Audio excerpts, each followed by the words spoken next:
بسم اللہ الرحمن الرحیم۔ السلام علیکم۔ سلطان محمود خاموش ہو گیا اور اس کی نظریں سب پر گھومنے لگیں۔ جس کسی کو میری شرط منظور نہیں وہ ہاتھ کھڑا کر دے، سلطان محمود نے کہا۔ کسی ایک نے بھی ہاتھ نہ اٹھایا۔ سلطان محمود نے سب کو خراج تحسین پیش کیا اور کہا کہ کل عہد نامہ تحریر ہوگا اور ہر ایک کی اس پر مہر لگوائی جائے گی۔ اگلی صبح سلطان محمود نے نماز سے فارغ ہوتے ہی عہد نامہ تحریر کرایا اور سب کو بلایا۔ اسے اطلاع دی گئی کہ سمرقند و بلخ کا حکمران التگین غیر حاضر ہے۔ ذرا سا سراغ یہ ملا کہ شہر کی تاریکی میں چند گھوڑے فلاں سمت جاتے دیکھے گئے تھے۔ سلطان کے حکم سے سوار دوڑا دیے گئے جنہوں نے اسے راستے میں جا لیا۔ اس کے ساتھ محافظ تھے۔ اس نے محافظوں کو مقابلے کا حکم دیا، لیکن غزنی کے سواروں کی تعداد زیادہ تھی۔ ان کی للکاری پر محافظوں نے مقابلے کی جرت نہ کی۔ التگین کو واپس لے آئے اور سلطان کے سامنے لا کھڑا کیا۔ کیا تم خدا کی گرفت سے بھاگ سکتے ہو؟ سلطان محمود نے کہا۔ میں اپنی اطاعت کا نہیں، خدا کی اطاعت کا پیغام لے کر آیا تھا۔ تمہارے بھاگنے کا سبب کیا ہے؟ میں غزنی کی اطاعت قبول نہیں کروں گا، التگین نے جواب دیا۔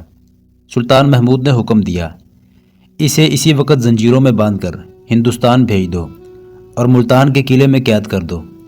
یہ باقی عمر وہیں گزارے گا۔ اس کی باقی عمر ملتان کے قلعے کی ایک کوٹری میں گزری۔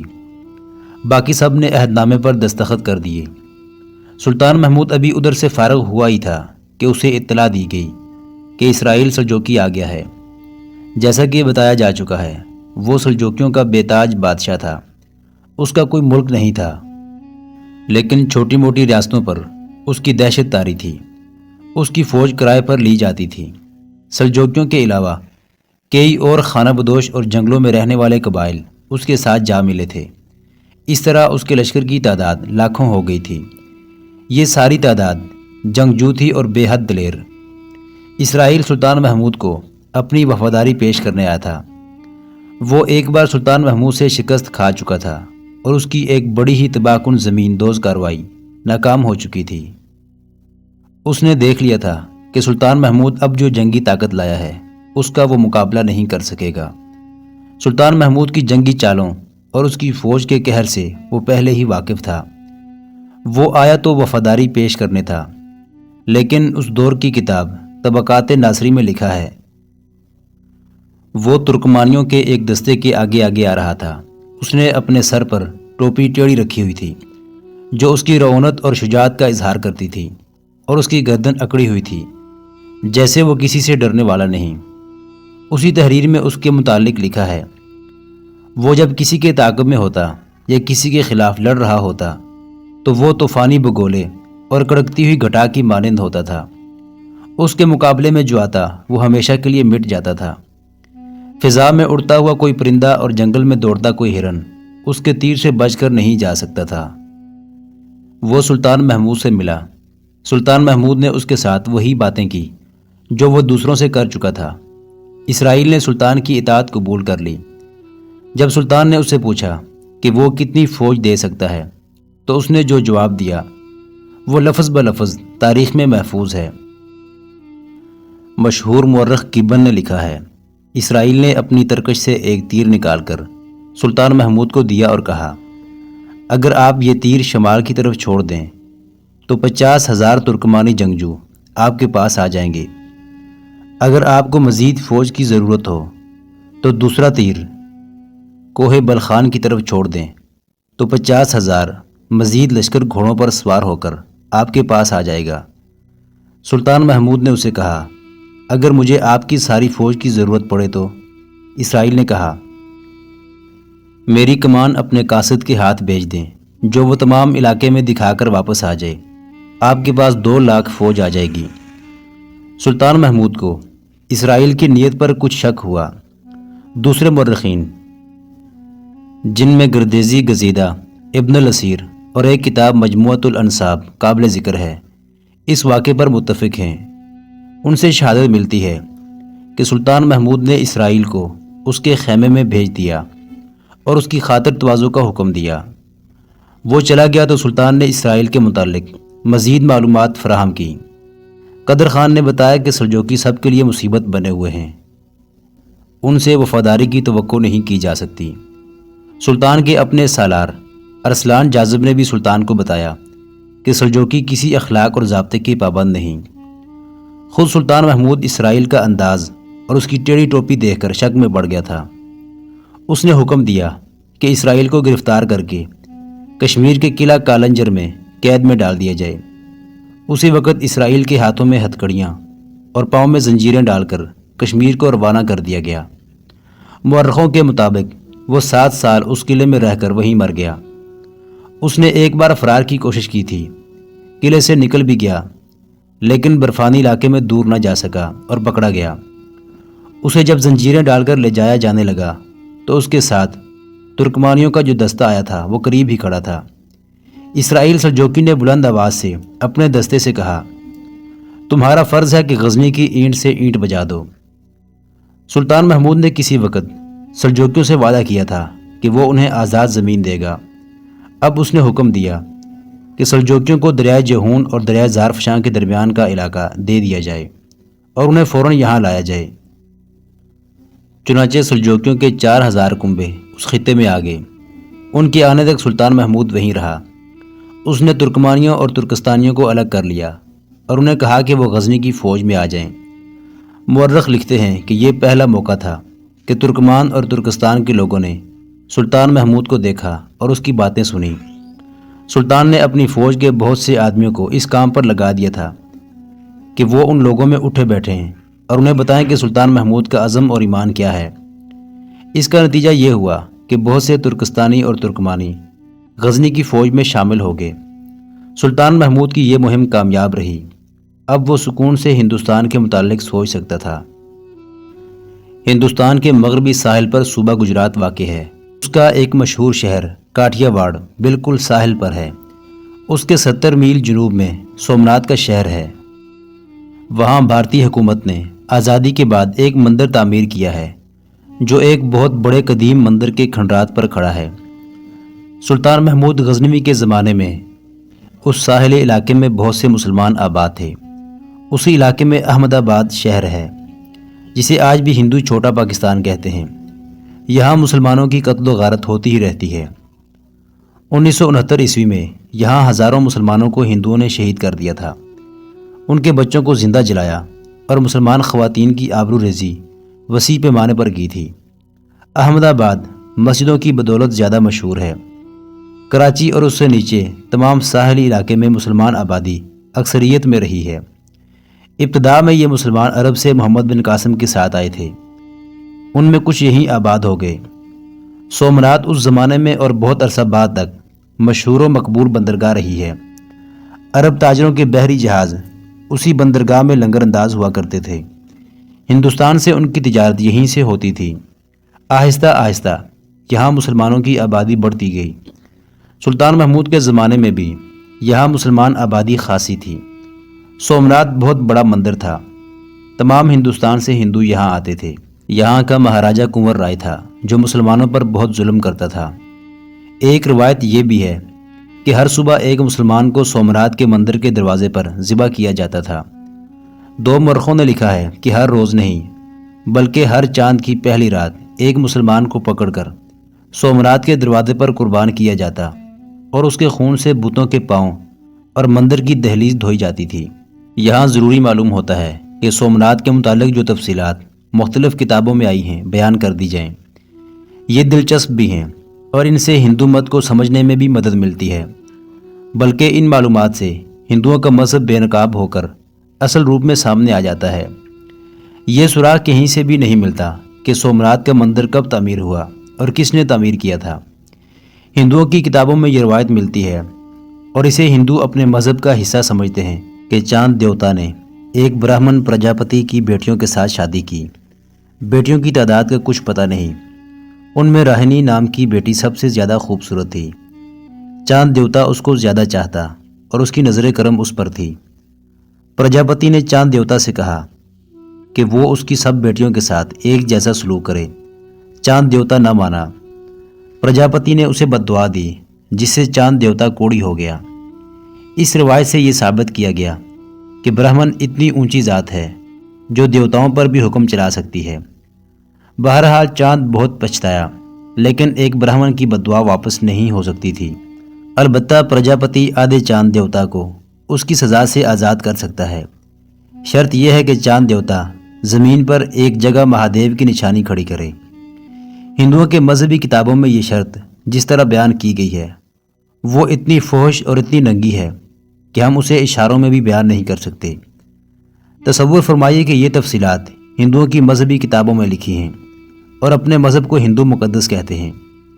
یہ ہے اصلیت ہندوؤں کے سب سے بڑے مندر کی، جس کی تفصیل پڑھ کر آپ محسوس کریں گے کہ ہندو اسے کتنا مقدس سمجھتے تھے۔ روایت کے مطابق چاند دیوتا نے سومناتھ کے مقام پر مہادیو کی نشانی ایک گول اور اونچی چٹان کی شکل میں کھڑی کر دی۔ اس پر ایک مندر تعمیر کیا گیا جسے سومناتھ کا نام دیا گیا۔ سوم کے معنی ہے چاند اور ناتھ کے معنی ہے آقا، یعنی سومناتھ کا مطلب ہے چاند کا آقا۔ معمولی پڑھے لکھے لوگ بھی جانتے ہیں کہ سمندر میں چاند کے مطابق مد و جزر پیدا ہوتا ہے۔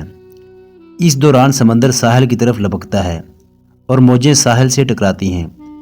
سومناتھ کا مندر چونکہ سمندر کے کنارے پر تھا، اس لیے موجیں مندر کی دیوار سے ٹکراتی تھیں اور پانی اوپر کو اچھل کر دیوار کو جیسے دھوتا رہتا تھا۔ پنڈتوں نے اپنے ہندوؤں کے دلوں میں یہ عقیدہ بٹھا دیا تھا کہ چاند اپنے گناہ کا کفارہ ادا کرنے کے لیے اپنے آقا یعنی سومناتھ کے پاؤں دھوتا ہے۔ بعض مسلمان وقائع نگاروں نے لکھا ہے کہ سومناتھ کا بت کعبہ کا وہی مشہور بت تھا جسے منات کہتے ہیں۔ جب کعبہ سے بت اٹھوائے گئے تو بت پرستوں نے منات کو چھپا لیا کہ اسے کوئی توڑ نہ سکے۔ آخر بت پرست اسے کاٹھیا وار بھارت لے آئے اور ایک عبادت گاہ تعمیر کر کے بت اس میں رکھ دیا گیا۔ اسے سومناتھ اس لیے کہا جانے لگا کہ کوئی اسے کعبہ والا بت نہ سمجھے۔ بہرحال یہ روایت بے بنیاد ہے۔ البتہ یہ صحیح ہے کہ یہ بت اتنا قدیم تھا کہ کہیں سے بھی سراغ نہیں ملتا کہ یہ کب تراشا گیا اور یہاں رکھا گیا تھا۔ ابن خلیقان نے اس کی عمر 30,000 سال بتائی ہے، جسے تمام مورخین نے مبالغہ کہا ہے۔ سومناتھ کا بت باقاعدہ تراشا ہوا نہیں تھا، یہ ایک قدرتی طور پر گول اور لمبوتری چٹان تھی جسے مہادیو کا عضو تناسل کہتے ہیں اور مقدس سمجھتے ہیں۔ یہ 3 گز زمین سے باہر اور 2 گز زمین کے اندر تھا۔ اس کی موٹائی 1.5 گز تھی۔ یہ بھی اس کے تقدس کی وجہ تھی کہ اسے قدرت نے بنایا تھا۔ اسے سب سے زیادہ طاقتور بت سمجھا جاتا تھا۔ ہندوستان کے تمام بت اس کے غلام تھے۔ اس کے ساتھ یہ عقیدہ وابستہ تھا جیسے آج بھی ہندو مانتے ہیں کہ جو کوئی مرتا تھا اس کی روح سومناتھ چلی جاتی تھی۔ چاند گرہن ہوتا تو دیوتا بعض روحوں کو جسموں میں ڈال کر انہیں نیا جنم دیتے تھے۔ سومناتھ کا مندر فن تعمیر کا شاہکار تھا۔ اس کی بنیادیں سمندری چٹانوں کو تراش کر اٹھائی گئی تھیں۔ اس کے 56 ستون تھے جو ساگوان کی لکڑی کے بنے ہوئے تھے۔ یہ لکڑی افریقہ سے لائی گئی تھی۔ ان میں سکہ بھر کر ستون تیار کیے گئے۔ بت میں ہیرے اور جواہرات جڑے ہوئے تھے۔ اس کے ارد گرد کئی چھوٹے بت بنا کر رکھے گئے تھے، جن میں سے بعض سونے کے اور بعض چاندی کے تھے۔ یہ سومناتھ کے بت کے خدمتگار تھے۔ مندر کے جس کمرے میں بت رکھا یا گاڑا ہوا تھا وہ تاریک کمرہ تھا، جس میں شمع یا دیا نہیں جلایا جاتا تھا، پھر بھی یہ کمرہ روشن رہتا تھا۔ روشنی کا انتظام یہ تھا کہ کمرے کے ارد گرد کے کمروں اور برآمدوں میں ہیرے لٹکا دیے گئے تھے۔ ان پر قندیلوں کی روشنی پڑتی تو منعکس ہو کر بت والے کمرے میں جاتی تھی۔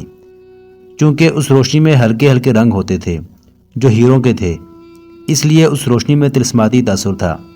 اندر جو بھی آتا تھا اس کے ذہن پر ایسا تاثر ہوتا کہ وہ بت کو دیوتا سمجھنے لگتا تھا۔ بت کے کمرے میں سونے کی ایک زنجیر تھی جس کا وزن 200 من تھا، لیکن یہ من 40 سیر کا نہیں بلکہ 2 رتل کا تھا۔ 2 رتل 1 سیر کے برابر ہوتے تھے۔ اس طرح زنجیر کا وزن 200 سیر یعنی 5 من خالص سونا تھا۔ اس کے ساتھ ایک بڑے سائز کی گھنٹی بندھی ہوئی تھی جو خاص موقع پر بجائی جاتی تھی۔ بت کے ارد گرد کے کمرے میں بھی بت رکھے گئے تھے جن میں ہیرے جڑے ہوئے تھے۔ دروازوں پر بیش قیمت پردے لٹکتے تھے جن کے ساتھ قیمتی موتی سلے ہوئے تھے۔ چاند اور سورج گرہن کے موقع پر 1 لاکھ سے زیادہ ہندو یہاں جمع ہو جاتے تھے۔ مندر کی آمدنی کا ایک ذریعہ تو راجے مہاراجے تھے جو مندر کو بیش قیمت تحائف اور نقد رقم بھی دیتے تھے۔ دوسرا ذریعہ 1000 گاؤں کا مالیہ تھا جو سارے کا سارا مندر کو دے دیا جاتا تھا۔ 10,000 پنڈت باری باری ہر لمحہ بت کی پوجا کرتے رہتے تھے۔ ہر روز بت کو گنگا کے پانی سے نہلایا جاتا تھا۔ وہاں سے دریائے گنگا قریب تر 750 میل دور تھا۔ ہر لمحہ گھوڑ سوار آتے جاتے رہتے تھے اور ہر روز بت کو نہلانے کے لیے گنگا کا پانی آتا تھا۔ سلطان محمود کے دور کا وقائے نگار اور مبصر البیرونی جو سلطان محمود کے ساتھ ہندوستان آیا تھا، لکھتا ہے کہ ہر روز بت کے لیے کشمیر سے پھول آیا کرتے تھے۔ یہ قابل یقین نہیں لگتا۔ سومناتھ سے کشمیر کا فاصلہ دیکھیے۔ سواری کا تیز ترین ذریعہ صرف گھوڑا تھا۔ گھوڑا اتنی تیز نہیں دوڑ سکتا تھا کہ کشمیر سے لائے ہوئے پھول سومناتھ تک پہنچتے تازہ رہتے۔ 500 نہایت خوبصورت اور نوجوان گانے اور ناچنے والی لڑکیاں مندر میں موجود رہتی تھیں۔ ہر لڑکی جوانی ڈھل جانے تک مندر کے لیے وقف رہتی تھی۔ ان کے لیے 300 سازندے ہوتے تھے۔ ان کے علاوہ راجے مہاراجے اور امیر کبیر لوگ جو سب سے بڑا اور پنڈتوں کے لیے قابل قبول تحفہ لاتے تھے وہ نوجوان رقاصہ ہوتی تھی۔ رقاصہ نہ ہو تو نوجوان اور حسین لڑکی کو بھی بہترین تحفہ سمجھا جاتا تھا۔ یہ تمام لڑکیاں پنڈتوں کی تحویل میں اور ان کے رحم و کرم پر ہوتی تھیں اور ان کی عیاشی کا ذریعہ بنتی تھیں۔ چونکہ یہ بت جنسیت کی علامت بلکہ اعلیٰ تھا، اس لیے یہ مندر جائز بدکاری کا اڈا تھا۔ عورتیں اپنا آپ پنڈتوں کو پیش کر کے خواہش ظاہر کرتی کہ پنڈت سب کے سامنے ان کے ساتھ جنسی اختلاط کریں۔ پنڈت ان کی یہ خواہش پوری کرتے تھے۔ ہندوستان کے مختلف علاقوں سے جو ہندو یہاں آتے تھے ان کے لیے سر اور داڑھی کا منڈوانا ضروری ہوتا تھا۔ اس کام کے لیے مندر میں 300 حجام موجود رہتے تھے۔ سلطان محمود کو بھی سومناتھ کے متعلق تفصیل سے کچھ بھی معلوم نہیں تھا۔ اس نے سومناتھ تک پہنچنے کی سوچی بھی نہیں تھی۔ غزنی سے سومناتھ کا فضائی فاصلہ 900 میل ہے۔ وہاں سے سومناتھ تک کے سفر میں جو دریا آتے ہیں، جو پہاڑی علاقے آتے ہیں اور بیکانیر کا جو صحرا آتا ہے، ان سب کو تصور میں لائیے اور یہ بھی ذہن میں رکھیے کہ اس وقت فوجیں گھوڑوں پر اور پیدل کوچ کیا کرتی تھیں۔ جن دنوں سلطان محمود ارد گرد کے سرداروں اور حکمرانوں سے اطاعت قبول کرانے میں مصروف تھا، ان دنوں گوالیار کا مہاراجہ ارجن پنڈتوں اور رشیوں کے دروازوں پر گرا رہتا تھا۔ اس نے سلطان محمود سے بہت بری شکست کھائی تھی۔ خود اپنی قوم اس سے نفرت کرنے لگی تھی۔ ایک رشی نے اسے کہا کہ وہ کچھ تحفے لے کر سومناتھ جائے اور وہاں کے پنڈتوں کے پاؤں میں گر کر اپنی کایا پلٹنے کی پرارتھنا کرے۔ پنڈتوں نے اسے کہا کہ جو تحفہ وہاں کے پنڈتوں کو پسند ہے وہ ہے 1 یا 2 نوجوان لڑکیاں جو بہت خوبصورت ہوں۔ اس کے علاوہ کسی جوان سال مسلمان کو بھی ساتھ لے جائے اور اسے سومناتھ کے دروازے پر ذبح کرے۔ مہاراجہ ارجن نے مسلمان لڑکی اور مسلمان آدمی کی تلاش شروع کر دی۔ ایک مہاراجہ کے لیے یہ کام مشکل نہیں تھا، لیکن اب وہ مہاراجہ نہیں، خانہ بدوش تھا۔ گوالیار اور ارد گرد کے علاقوں میں مسلمان بہت ہی کم تھے۔ زیادہ تر مسلمان بھیرا، ملتان اور لاہور کے علاقوں میں تھے۔ شرط یہ بھی تھی کہ لڑکی خوبصورت ہو اور آدمی بھی خوب رو اور جوان ہو۔ ایک روز اس کی ملاقات ایک پنڈت سے ہو گئی جو گوالیار کے مندر میں ہوتا تھا۔ اب وہاں مندر تو تھا لیکن وہ مسلمانوں کے قبضے میں تھا اور وہاں کوئی بت نہیں تھا، کوئی مورتی نہیں تھی۔ اب وہاں نہ شنکھ بجتے نہ گھنٹوں کی آوازیں آتی تھیں۔ وہاں کے دیوتا خاموش تھے اور اس خاموشی سے دن میں 5 وقت اذان کی مقدس صدا ابھرتی اور باطل پر لرزہ طاری کرتی تھی۔ مہاراجہ ارجن نے پنڈت سے پوچھا کہ وہ اب کہاں ہوتا ہے۔ جنگل میں، پنڈت نے جواب دیا۔ مندر اجڑ جانے سے دیوتا کہیں بھاگ تو نہیں جاتے۔ مندر نہ رہے تو پوجا پاٹ سے کوئی نہیں روک سکتا۔ ہم نے جنگل میں جا کر ایک گفت میں مندر بنا لیا ہے۔ آپ دیکھ لینا ان مسلمانوں پر کیسی تباہی آئے گی۔ یہ پلید لوگ جنگلی طاقت کے گھمنڈ میں ہر کرشن اور مہادیو اور وشنو دیو کو شکست دینے آئے ہیں۔ یہ لوگ زندہ جل کر راکھ ہوں گے۔ ابھی تو ہم راکھ ہو رہے ہیں پنڈت جی مہاراج، مہاراجہ ارجن نے کہا۔ کیا آپ ابھی تک نہیں سمجھے کہ ہری کرشن، مہادیو اور وشنو دیو ہم سے ناراض ہیں؟ یہ پاپ آپ کا ہے جن کے پاس فوج تھی، پنڈت نے کہا۔ مجھے گنڈا اور تلوچن پال نے دھوکہ دیا، مہاراجہ ارجن نے کہا، ورنہ غزنی کا ایک بھی سپاہی زندہ واپس نہ جاتا۔ اور محمود ہمارا قیدی ہوتا۔ میں نے قسم کھائی تھی کہ غزنی کے اس سلطان کو زندہ پکڑوں گا اور ہر روز اس سے مندر میں جھاڑو دلوایا کروں گا، اور وہ مندر میں پوجا کے لیے آنے والوں کی جوتیاں سیدھی کیا کرے گا۔ لیکن اب ان باتوں سے کیا حاصل؟ مجھے بتایا گیا ہے کہ ایک خوبصورت مسلمان لڑکی اور ایک جوان مسلمان کو ساتھ لے کر سومناتھ جاؤ۔ لڑکی مندر کو پیش کرو اور مسلمان کو مندر کے دروازے پر ذبح کرو، اور 2 چاند شیو دیو کے قدموں میں ماتھا رگڑو، بھگوان راج واپس کر دیں گے۔ آپ نے میرے دل کی بات کہہ دی ہے، پنڈت نے کہا، لیکن مجھ میں اتنی ہمت نہیں۔ آپ یہ کام کر سکتے ہیں؟ کر تو سکتا ہوں، مہاراجہ ارجن نے کہا، لیکن مسلمان لڑکی اور آدمی کہاں سے لاؤں؟ کیا آپ کنگال ہو گئے ہیں؟ پنڈت نے کہا، آپ کے پاس کچھ تو ہوگا، شکار مل جائے گا۔ بہت کچھ ہے، مہاراجہ ارجن نے کہا، میرا صرف راج نہیں رہا۔ آپ بتائیں شکار کہاں ہے اور وہ میرے قبضے میں کس طرح آ سکتا ہے؟ کیا آپ کی راجکماریاں دریا پر نہانے نہیں جایا کرتی تھیں؟ پنڈت نے کہا، اب کبھی کبھی غزنی کی شہزادیاں دریا پر جایا کرتی ہیں۔ غزنی کی شہزادیاں؟ مہاراجہ ارجن نے پوچھا۔ سلطان محمود تو غزنی میں ہے۔ میں غزنی کے ان فوجیوں کی بیویوں اور بہو بیٹیوں کی بات کر رہا ہوں جو قلعے میں ہیں، پنڈت نے کہا۔ کبھی کبھی 3-4 بڑی خوبصورت لڑکیاں 3-4 محافظوں کے ساتھ دریا پر آیا کرتی ہیں۔ آپ انعام نکالیں جو میں اپنے آدمیوں کو دے کر 2 لڑکیاں اور 1 یا 2 محافظ اغوا کرا لوں گا۔ دریا 15 کوس دور ہے۔ جتنی دیر میں گوالیار کے قلعے تک خبر پہنچتی ہے، ہم بہت دور نکل جائیں گے۔ کیا آپ سومناتھ کے راستے سے واقف ہیں؟ مہاراج، آپ کہاں حکومت کرتے رہے ہیں؟ پنڈت نے کہا، ہر روز یہاں قریب سے وہ سوار گزرتے ہیں جو سومناتھ کے غسل کے لیے گنگا ماتا کا پانی لے جاتے ہیں۔ وہ بہت تیز چلتے ہیں۔ آپ گھوڑوں کا انتظام تو کر سکتے ہیں نا؟ کم از کم 6 گھوڑے درکار ہوں گے۔ گھوڑے جتنے چاہو مل جائیں گے، مہاراجہ ارجن نے کہا، مجھے بروقت اطلاع دے دینا۔ غزنی کے وہ سالار، نائب سالار اور کماندار وغیرہ جو ہندوستان کے فتح کیے ہوئے قلعوں میں رہتے تھے، ان کے بیوی بچے بھی غزنی سے آگے تھے۔ گوالیار کے قلعے میں بھی فوجی سرداروں کے کنبے آگے تھے۔ گوالیار سے دریا 15-20 میل دور تھا۔ کچھ لڑکیاں چند 1 محافظوں کو ساتھ لے کر دریا کی سیر اور کشتی رانی کے لیے کبھی کبھی جایا کرتی تھیں۔ ایک روز 4 جوان عورتیں دریا پر گئیں۔ ان میں ایک نوجوان لڑکی تھی جو ایک پرانے کماندار کی بیٹی تھی۔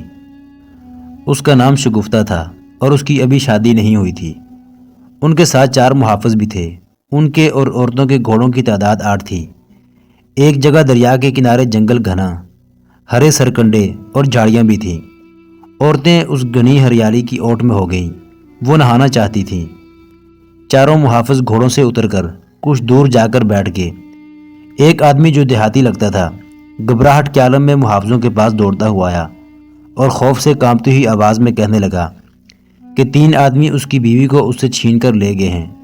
انہوں نے مجھے مار پیٹ کر بھگا دیا ہے۔ وہ قریب ہی ہیں اور میری بیوی کو ننگا کر کے اسے زبردستی شراب پلا رہے ہیں۔